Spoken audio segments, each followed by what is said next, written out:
ছেলেরা ও যুবকেরা জওয়ানেরা ও সোনামণি মা বোনেরা আমার পীরানে বড়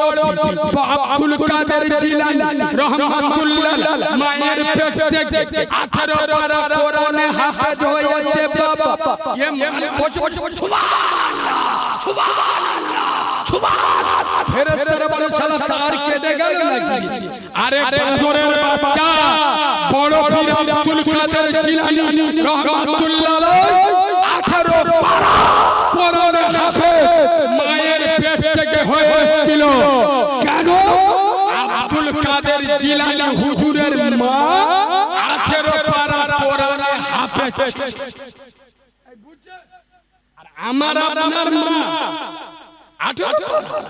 18 গানের হাফেজ ঠিক বলছি না ভুল বলছি আব্দুল কাদের জিলানী হুজুরের মা বিনা ওযুতে বাচ্চাকে দুধ দিত না আব্দুল কাদের জিলানী হুজুরের মা 24 ঘন্টা কোরআন পড়তো আর আমাদের মেয়েরা নাভি বার করে বুড়ি বার করে বিয়ের আগে পার্কে বসে কি ডিজাইনের পাপ করেছে আল্লাহ জানে আর ও জানে এর পেট থেকে আব্দুল কাদের জিলানী আসবে কথা বলে না ওয়াজ বুঝে শোনেন এই বাবু রাসূলুল্লাহ হরিণটাকে মুক্ত করে দিলেন কেন